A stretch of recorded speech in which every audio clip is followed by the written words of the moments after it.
Hello.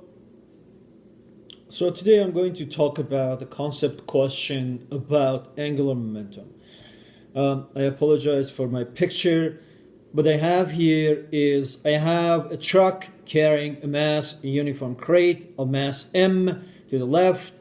Both the truck and the crate has no motion relative to the truck, and the truck translates to the left with a constant velocity v.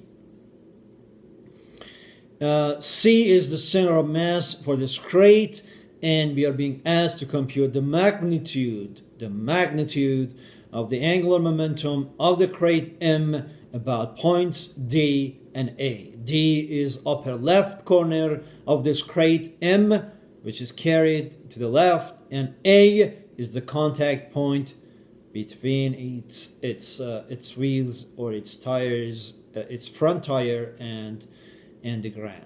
And you're being asked to compute this in an inertial frame. So the angular momentum by definition is R cross mv, and R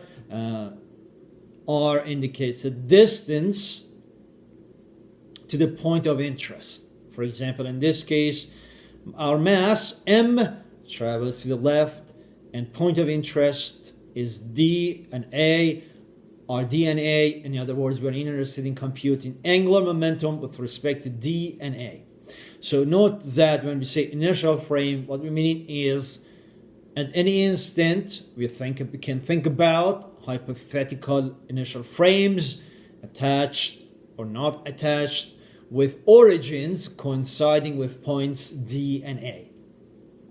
All right, let's look at point D. So with respect to point D, we have our C with respect to D cross MV, right? In other words, the position of C with respect to this, C being the center of mass for this crate. Again, I apologize for the picture. What we have here is this crate, center of mass C, and what we are interested is in computing the angular momentum with respect to point D, D being the origin of our hypothetical inertial frame. This travels to the left with M linear momentum mv, and what we are interested in is computing R cross mv. The magnitude of this angular momentum is magnitude h with respect to D, which is the absolute value of mvr sine theta, theta being this angle between this position vector and mv. The sine, the magnitude of sine is equal to the magnitude of sine of this angle, so we use this angle r sine theta. And if you look at this bigger picture here, r sine theta gives us this normal distance, which if you go back is equal to A over 2. So it is mv of A over 2. All right. So it's pretty simple. What we need to understand is the definition of angular momentum, and which is the moment of linear momentum.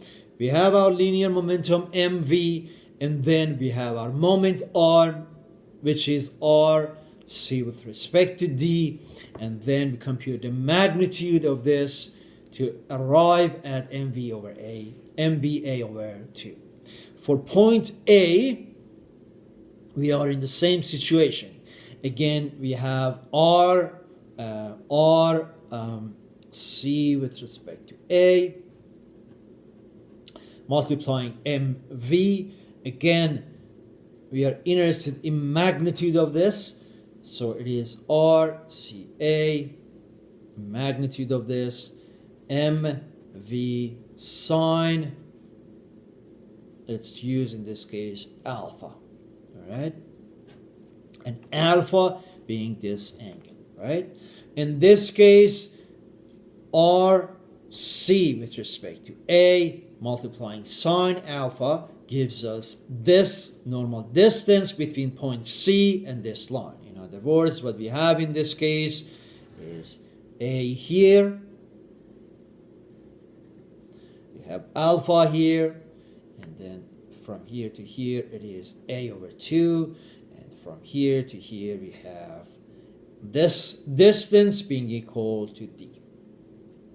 So this is equal to, and this is R, C with respect to A. All right. So the magnitude of this distance and some multiplying sine alpha, what we get is M, capital M, V, D plus A over 2. All right.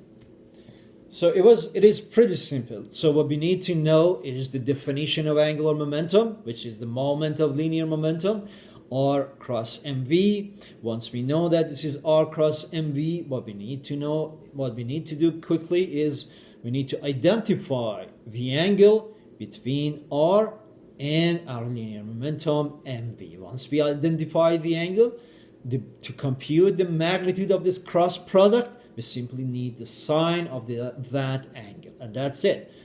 R sine theta gives us the normal distance from D to this line, and then R sine alpha gives us the normal distance from this point to this line. All right, thanks for paying attention.